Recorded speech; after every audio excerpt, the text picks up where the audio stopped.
Hello friends, welcome to மக்கள் சேவை channel. இன்றைக்கி நம்ம ஒரு சூப்பரான இன்ஃபர்மேஷன் பற்றி தான் பார்க்க போகிறோம். அதாவது மத்திய அரசு சார்பில் 8 புதிய அதிரடியான அறிவிப்புகளை வெளியிட்டிருக்காங்க. இப்போ இதை பற்றின மொத்த இன்ஃபர்மேஷன் தான் இந்த வீடியோ பார்க்க போகிறோம். இந்த வீடியோ ஸ்கிப் பண்ணாமல் ஃபுல்லாக பாருங்கள். அது மட்டும் அல்ல, இந்த வீடியோ நிறைய பேருக்கு ஷேர் பண்ணுங்கள். ஓகே, அதாவது மத்திய அரசு சார்பில் ரீசெண்டாக ஒரு 8 புதிய அதிரடி அறிவிப்புகளை கொடுத்துருக்காங்க. மொதல் அறிவிப்பு என்ன அப்படின்னா, பிஎஃப்கான ஊதிய வரம்பு இருக்கு பாருங்க, 25,000 ரூபாய் உயர்த்த போகிறாங்க. ஸோ மத்திய அரசு நடவடிக்கை எடுத்துகிட்டு வராங்க. இபிஎஃப்கான ஊதிய வரம்பை 15,000 ரூபாயிலிருந்து 25,000 உயர்த்த மத்திய அரசு நடவடிக்கை எடுத்து வராங்க. செலவினத்துறை ஒப்புதல் அளித்துள்ளதாக கூறப்படும் நிலையில் மத்திய அமைச்சரவை ஒப்புதல் கிடைத்த பிறகு புதிய விதி அமலுக்கு வரும். புதிய விதி அமலானால் 25,000 வரை அடிப்படை ஊதியம் பெறும் கூடுதல் ஊழியர்கள் இபிஎஃப் மற்றும் ஊழியர்கள் ஓய்வு திட்டத்தில் இணைவார்கள் அப்படின்ற மாதிரி சொல்லியிருக்காங்க. ஸோ உங்களுக்கான அந்த அமௌண்ட்டை உயர்த்துறாங்க. ஊதிய வரம்பு 15,000 ரூபாயிலிருந்து 25,000 ரூபாய் உயர்த்த போகிறாங்க. ஸோ அதனால் பார்த்தா ஒரு மகிழ்ச்சியான செய்தினே சொல்லாங்க. ஸோ விரைவில் பார்த்தா அமலுக்கு கொண்டு வராங்க. ரெண்டாவது அப்டேட் என்ன அப்படின்னா, யூபிஐ இருக்கு பாருங்க, நம்ம ஜிபே ஃபோன்பேக்கான டிரான்சாக்ஷனுக்கான அமௌண்ட்டை பார்த்தா கொண்டு வராங்க. ஸோ மசோதா பார்த்தா தாக்கல் பண்ணியிருக்காங்க மக்களவையில். அதாவது யூபிஐ பரிவர்த்தனைக்கு கட்டணம் வசூலிக்க வழிவகுக்கும் வரி விதிப்பு மற்றும் பிற சட்டங்கள் மசோதா மக்களவையில் நிறைவேற்றம் பண்ணியிருக்காங்க. இதன் மூலம் இனி யூபிஐ பரிவர்த்தனைகளுக்கு வங்கிகள் மற்றும் பிற சேவை வழங்குநர்களால் கட்டணம் விதிக்க முடியும். இருப்பினும் இந்த கட்டணம் தனிநபர்களுக்கு பொருந்தாது. நுகர்வோர் நிறுவனம் இடையேயான பரிவர்த்தனைகளுக்கு மட்டுமே பொருந்தும் அப்படின்ற மாதிரி தெரிவிச்சிருக்காங்க. யூபிஐ பரிவர்த்தனைக்கு கட்டணம் வசூல் பண்ண போகிறாங்க. அதுக்கான வரி விதிப்பு மற்றும் பிற சட்டங்கள் மக்களவையில் நிறைவேற்றம் பண்ணிட்டாங்க. இந்த யூபிஐ மூலமாக டிரான்சாக்ஷன் இது யாருக்கு பொருந்தா அப்படின்னா, தனிநபர் மக்களுக்கு பொருந்தாதுங்க. நீங்கள் ஒரு நுகர்வோராக இருக்கு, ஒரு நிறுவனத்துக்கு பே பண்ணுறீங்க, நிறுவனத்தில் நுகர்வோருக்கு பே பண்ணுறாங்க அப்படின்னா அந்த டிரான்சாக்ஷனுக்கு இதுக்கப்புறம் பணம் பிடிக்க போகிறாங்க. ஒரு நிறுவனத்திலிருந்து இன்னொரு நிறுவனத்துக்கு பே பண்ணுறாங்க அப்படின்னா அவங்களுக்கு யூபிஐ டிரான்சாக்ஷனுக்குன்னு பணம் நீங்கள் செலுத்தி ஆகணும் அப்படின்ற மாதிரி சொல்லியிருக்காங்க. இது பார்த்தீங்க அப்படின்னா நடைமுறைக்கு கொண்டு வந்துட்டாங்க மக்களவையில். மேபி இதுக்கப்புறம் போக போக ஜென்ரல் பீப்புளுக்கும் இந்த ஒரு நடைமுறை அமலுக்கு வரலாங்க. யூபிஐ பரிவர்த்தனைக்கும் கட்டணம் விதிக்கப்படலாம். ஸோ இப்போதைக்கு நடைமுறையை கொண்டு வந்துட்டாங்க. மூணாவது அறிவிப்பு என்ன அப்படின்னா, நீங்கள் ஒரு கேஸ் கனெக்ஷன் வச்சுருக்கீங்க. அது எந்த ஒரு கேஸ் கனெக்ஷனாக இருந்தாலும் சரி, அதாவது இந்தியன் ஆயிலாக இருந்தாலும் சரி, எதுவாக இருந்தாலும் சரி, ஏதாச்சும் ஒரு எல்பிஜி கேஸ் கனெக்ஷன் வச்சுருக்கீங்க அப்படின்னா நீங்கள் கண்டிப்பாக கேஒய்சி பண்ணி ஆகணுங்க. ஆதார் பயோமெட்ரிக் உங்கள் கேஸ் கனெக்ஷன் கூட லிங்க் பண்ணி ஆகணும். ஸோ நிறைய பேர் பண்ணிட்டு இருப்பீங்க, இன்னும் ஒரு சில பேர் பண்ணாமல் இருக்காங்க. ஸோ நீங்கள் உங்கள் எல்பிஜி கேஸ் கனெக்ஷன் கூட ஆதார் லிங்க் பண்ணாமல் இருக்கீங்க அப்படின்னா ஆகஸ்ட் 16ஆம் தேதிக்குள்ளே லிங்க் பண்ணுங்க அப்படின்ற மாதிரி ஒரு செய்தி வெளியே இருக்குது. அதனால் சீக்கிரமாக லிங்க் பண்ண பாருங்கள். ஏன்னா நீங்கள் கேஸ் கனெக்ஷன் கூட ஆதார் கார்டு லிங்க் பண்ணால் மட்டும்தான் அரசு வழங்கக்கூடிய மானியங்கள் உங்களுக்கு கிடைக்கும். இது இல்லாமல் நிறைய எல்பிஜி போலி இணைப்புகள்லாம் வருதுங்க. அதெல்லாம் தடுக்க முடியும் அப்படின்ற மாதிரி மத்திய அரசு அறிவிச்சிருக்காங்க.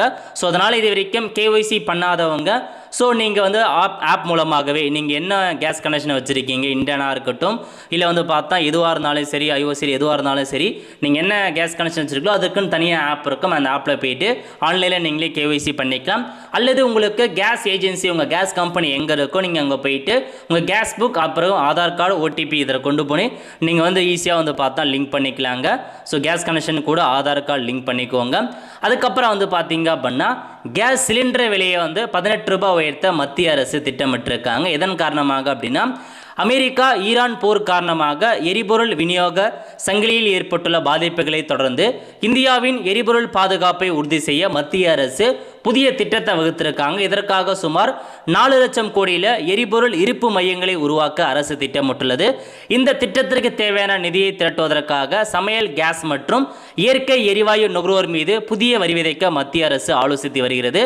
அதன்படி கச்சா எண்ணெய் மட்டுமின்றி திரவமாக்கப்பட்ட இயற்கை எரிவாயு மற்றும் சமையல் கேஸ் ஆகியவற்றையும் இருப்பு வைக்க அரசு முடிவு செய்துள்ளது. இதற்காக அடுத்த 10 ஆண்டுகளில் 90 லட்சம் டன் எல்பிஜி மற்றும் 40 லட்சம் டன் எல்பிஜிக்கான அந்த இது இருக்கு பாருங்க, சேமிப்புக்கான கட்டமைப்புகளை உருவாக்க திட்டமிட்டிருக்காங்க. ஸோ அதனால் கேஸ் சிலிண்டருக்கான விலையை பார்த்தா உயர்த்த மாத்திரம் அப்படின்ற மாதிரி சொல்லியிருக்காங்க. அதாவது எரிபொருள் இருப்பு மையங்களை உருவாக்குவதற்காக ஸோ வந்து பார்த்தா இந்த ஒரு திட்டமிடல கொண்டு வந்திருக்காங்க. இதனால் நுகர்வோர்டம் வந்து ஒரு 18 ரூபாய் மத்திய அரசு கேஸ் சிலிண்டர் உயர்த்த போகிறதாக ஒரு தகவல் வந்து வெளியாகிருக்குங்க. இதுதான் உங்களுக்கான இன்ஃபர்மேஷன். அதுக்கப்புறம் என்ன அப்படின்னா, பிரதம மந்திரியின் கிசான் சம்மன் நிதி யோஜனா திட்டம் இருக்குது பாருங்க. விவசாயிகளுக்கு பெர் இயருக்கு 6000 ரூபாய் கொடுக்குறாங்க. 3 தவணை 2000 வீதம் 6000 ரூபாய் வந்து வழங்குறாங்க. இந்த திட்டத்துக்கு மேலும் ஒரு 5 வருஷம் நாங்கள் எக்ஸ்டெண்ட் பண்ணுறோம் அப்படின்ன மாரி மத்திய அரசு ஒப்புதல் கொடுத்துருக்காங்க. இது வரைக்கும் 23 தவணைக்கான அமௌண்ட்டை சம்மந்தப்பட்ட பயனாளியின் வங்கி கணக்குக்கு டைரெக்டாக வந்து செலுத்தியிருக்காங்க. மேலும் 5 வருஷத்துக்கு எக்ஸ்டெண்ட் பண்ணுறாங்க. ஸோ விவசாயிகளுக்கு ஒரு நல்ல செய்தினே சொல்லாங்க. இதுக்காக வந்து பாருங்கள் 3.15 லட்சம் கோடி ரூபாய் ஒதுக்கீடு பண்ணி ஒப்புதல் கொடுத்துருக்காங்க மத்திய அரசு. இந்த திட்டத்தில் இது வரைக்கும் இணையாதவங்க ஆன்லைன் மூலமாக அப்ளை வந்து பண்ண பாருங்கள். விவசாயிகளுக்கு ஒரு நல்ல செய்தினே சொல்லலாம். அதுக்கப்புறம் வந்து பார்த்தீங்க அப்படின்னா, நீங்கள் ஜியோ, ஏர்டெல், விஐ போன்ற சிம் கார்டு பயன்படுத்துகிறீங்க அப்படின்னா உங்களுக்கான கட்டணம் வந்து உயரப்போகுது அப்படின்ற மாதிரி சொல்லியிருக்காங்க. 12% அளவு தங்களது ரீசார்ஜ் கட்டணத்தை வந்து உயர்த்த போகிறதாக தகவல் கொடுத்துருக்காங்க. ஏன்னா எவ்ரி இயர் வந்து ரீசார்ஜ்க்கான கட்டணத்தை உயர்த்துறாங்க. அந்த வகையில் இந்த வருஷத்துக்கான கட்டண உயர்வும் இன்னும் வந்து பார்த்தீங்கன்னா ஒரு 4 மாதத்துக்குள்ளே அமலுக்கு வரும் அப்படின்ற மாதிரி தெரிவிச்சிருக்காங்க. இந்த இயர் எண்டில் கண்டிப்பாக உங்களுக்கு ரீசார்ஜுக்கான கட்டண உயர்வு அமலுக்கு வந்து வரப்போகுதுங்க. ஸோ ரெடியாக இருந்துக்கோங்க.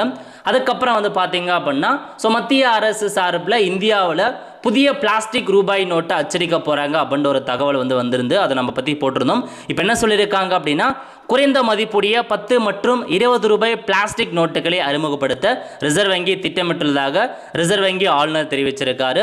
பணத்தாள்களின் ஆயுட்காலத்தை அதிகரிக்கும் நோக்கில் கொண்டு வரப்பட்டுள்ள இந்த திட்டம் தற்போது சோதனை கட்டத்தில் உள்ளதாக அவர் தெரிவிச்சிருக்காரு. இந்தியாவில் தட்பவெப்பநிலை மற்றும் உட்கட்டமைப்பு சூழலுக்கு ஏற்ப இதன் செயல்பாடு சோதிக்கப்பட்டு வருவதாகவும் முடிவுகளுக்கு பிறகு இது விரிவுபடுத்தப்படும் அப்படின்றத சொல்லிட்டாங்க. இப்போதைக்கு 10 ரூபாய் 20 ரூபாய்க்கான பிளாஸ்டிக் நோட்டை அச்சடிக்க ஸ்டார்ட் பண்ணிட்டோம். பட் இது வந்து முதற்கட்டமாக சோதனை செயல்படுத்தப்படும். எந்த அளவுக்கு இந்தியாவில் இது சப்போர்ட்டிவாக இருக்கோ அதுக்கேற்ற மாதிரி நாங்கள் விரிவுபடுத்துவோம் அப்படின்ற மாதிரி ஆளுநர் வந்து தெரிவிச்சிருக்காருங்க. ஸோ அதுக்கப்புறம் ஃபைனலாக என்ன அப்டேட் கொடுத்துருக்காங்க அப்படின்னா, ஆர்ஏசி டிக்கெட், அதாவது ரயில்களில் வந்து ஏசி பட்டியலில் ஆர்ஏசி முறையில் பயணம் செய்யும் பயனாளிகளுக்கு கட்டாயம் போர்வை, கம்பளி மற்றும் தலையணை வழங்க வேண்டும் அப்படின்ற மாதிரி ரயில்வே வாரியம் உத்தரவு பிறப்பிச்சிருக்காங்க.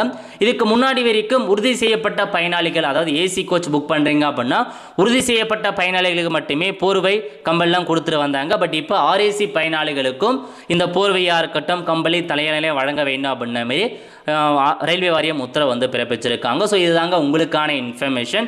8 அறிவிப்புகளை வந்து கொடுத்துருக்காங்க. இந்த அறிவிப்புகள் பற்றி உடைய கருத்துக்களை கமெண்ட் பாக்ஸில் தெரிவிங்க. நிறைய பேருக்கு ஷேர் பண்ணுங்கள். அடுத்த ஒரு நல்ல சந்திப்போம். நன்றி, வணக்கம்.